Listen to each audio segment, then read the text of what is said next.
Dans cette vidéo, nous allons voir une solution d'un exercice sur les structures de données en langage C. On va regarder l'énoncé. Écrire un programme qui crée une fonction affiche, qui reçoit en paramètre une structure de type identité et affiche son contenu. Et le programme crée une fonction init, qui initialise une structure de type identité qui lui est passée en paramètre. Donc, on va commencer notre programme avec l'inclusion de stdio pour l'utilisation des fonctions printf et scanf. Ensuite, notre programme principal, on crée la variable structure.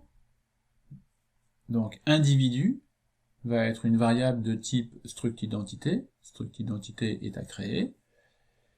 Ensuite, on va faire l'initialisation de la structure. Et en dernier, on va faire l'affichage de la structure.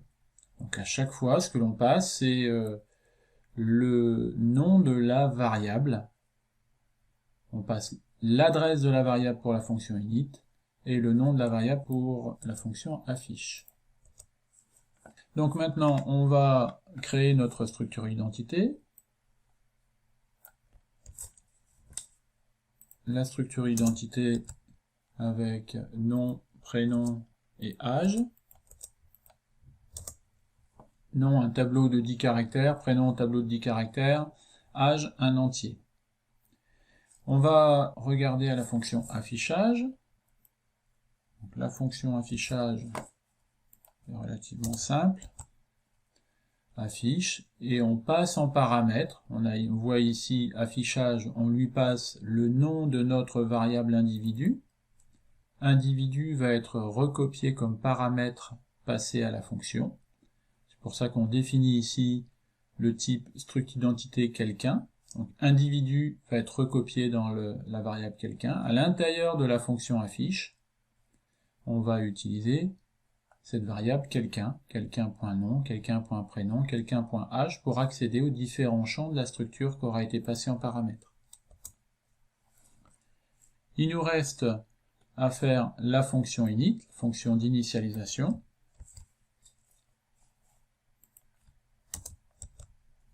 Donc là, dans la fonction, on utilise un passage de paramètres par adresse.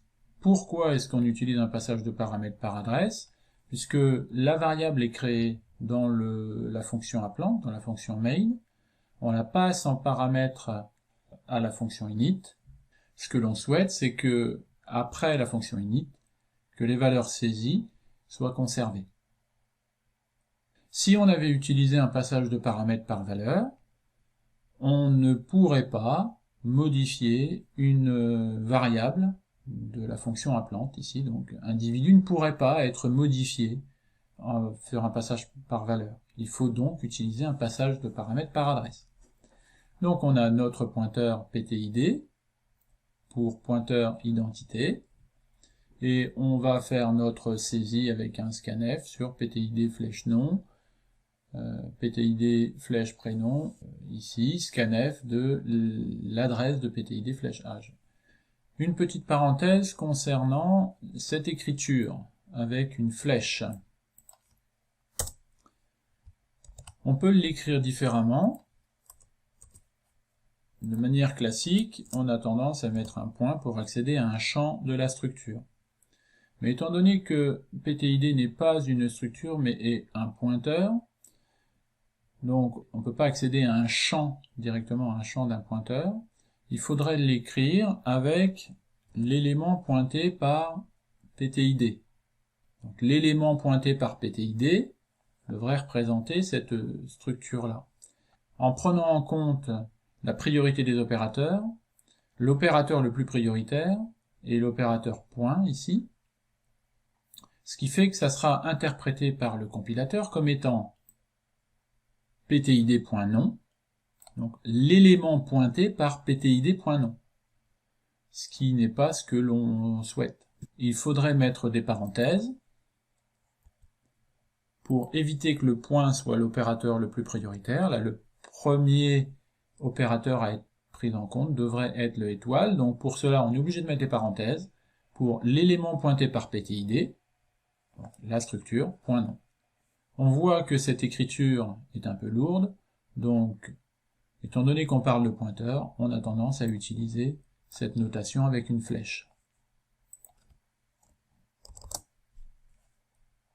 Voilà, maintenant notre programme est terminé, on va pouvoir l'enregistrer et le tester. On va l'appeler exo struct données 2.c, on sauvegarde. On peut le compiler, on peut l'exécuter. Veuillez saisir un nom.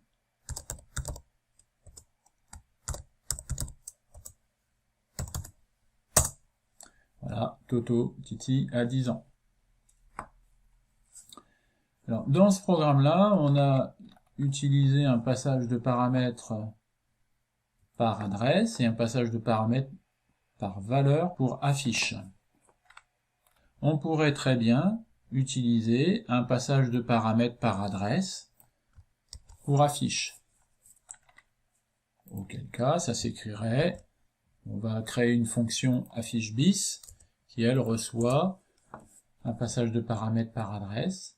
Donc, au lieu de faire référence à la structure point nom, point prénom, point âge, eh bien, on va utiliser un pointeur, PTID. Ça va avoir pour conséquence de modifier l'appel de la fonction affiche. Donc, affiche bis. Au lieu de lui passer la variable individu, on lui passe l'adresse de la variable individu. On sauvegarde. On compile. On exécute.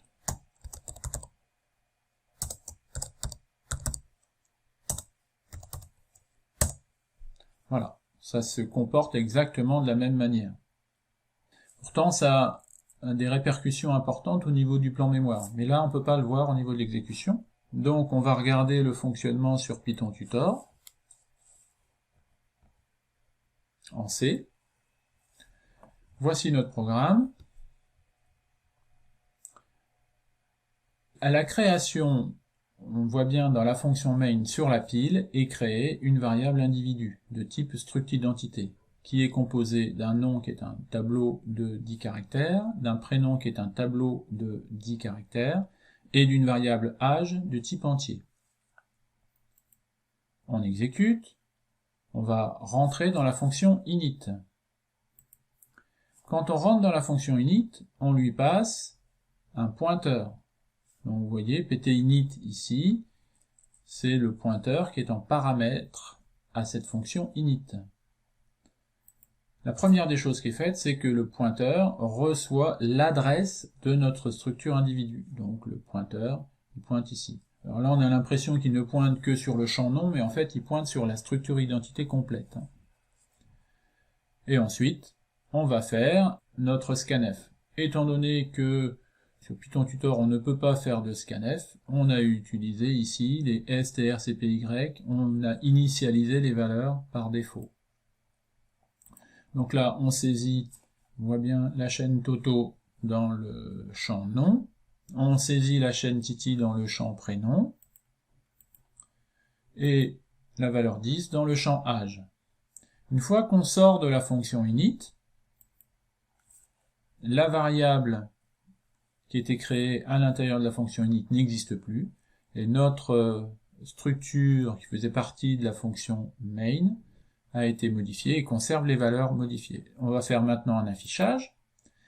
On rentre dans la première version de la fonction affiche. Vous voyez qu'ici on passe en paramètre une structure quelqu'un. Ça a pour effet de recopier la structure en pile.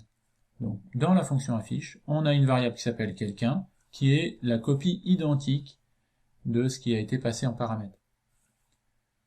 Notre affichage Toto Titi a 10 ans fonctionne très bien. On quitte la fonction affiche, la variable a été détruite.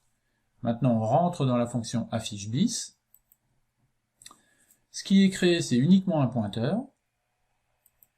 Et le pointeur pointe sur la structure,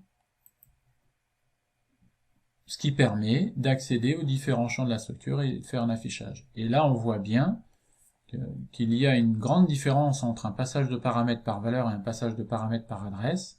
Un passage de paramètres par valeur va prendre plus de temps et d'espace au niveau du système, donc il va être plus consommateur en ressources système. Voilà, l'exercice est terminé.